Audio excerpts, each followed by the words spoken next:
ಎಲ್ಲ ವೀಕ್ಷಕರಿಗೆ ನಮಸ್ಕಾರ. ನಿಮಗಾಗಿ ಒಂದು ಹೊಸ ಮಾಹಿತಿ. ಯಾರೆಲ್ಲ UGC ನೆಟ್ ಅರ್ಜಿಯನ್ನು ಅಪ್ಲಿಕೇಶನ್ ಹಾಕಿದಿರಿ ಅಥವಾ ಅರ್ಜಿಯನ್ನು ಸಲ್ಲಿಸಿದಿರಿ ಅವರಿಗೆ ಒಂದು ಹೊಸ ಮಾಹಿತಿ ಏನಂದರೆ, UGC ಇವತ್ತೊಂದು ನೋಟಿಸನ್ನು ಹಾಕಿದೆ, ಪಬ್ಲಿಕ್ ನೋಟಿಸನ್ನು. ಏನು ನೋಟಿಸ್ ಅಂದರೆ, ಯಾರೆಲ್ಲ ಅರ್ಜಿ ಸಲ್ಲಿಸಿದಿರಿ, ಅರ್ಜಿ ಸಲ್ಲಿಸಿದಂಥ ವಿಷಯವಾರ ಅಂದರೆ ಸಬ್ಜೆಕ್ಟ್ ವೈಸ್ ಪರೀಕ್ಷೆಯ ದಿನಾಂಕವನ್ನು ಇವತ್ತು ಪ್ರಕಟ ಮಾಡಿದ್ದಾರೆ.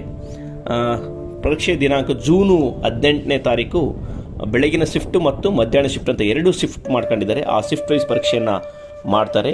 ಬೆಳಗಿನ ಶಿಫ್ಟಲ್ಲಿ 9:30ರಿಂದ 12:30 ಅಂತ ಒಂದು ಶಿಫ್ಟು, 3 ಗಂಟೆಯಿಂದ 6 ಗಂಟೆ ಅಂತ ಎರಡು ಶಿಫ್ಟ್ಗಳನ್ನು ಮಾಡಿದ್ದಾರೆ. ಈ ಎರಡು ಶಿಫ್ಟ್ಗಳಲ್ಲಿ ವಿಷಯವಾರು ಪರೀಕ್ಷೆಯನ್ನು ಮಾಡಲಾಗುತ್ತೆ. ಇಲ್ಲಿ ಮುಖ್ಯವಾಗಿ ಒಂದು ಉದಾಹರಣೆ ಕೊಡಬೇಕಂತಂತಂದರೆ, ಕನ್ನಡ ಬೆಳಗಿನ ಶಿಫ್ಟ್ ಅಂದರೆ 9:30ರಿಂದ 12:30 ಇದ್ದರೆ, ಎರಡನೇ ಶಿಫ್ಟಲ್ಲಿ ನಾವು ನೋಡಬೇಕಂತಂತಂದ್ರೆ ಇಲ್ಲಿ ಮರಾಠಿ ಇರ್ಬೋದು, ಬೇರೆ ಬೇರೆ ವಿಷಯಗಳು, ಲೇಬರ್ ವೆಲ್ಫೇರ್ ಆಗೋದು, ಇವು ಮಧ್ಯಾಹ್ನ ಶಿಫ್ಟಲ್ಲಿದ್ದಾವೆ.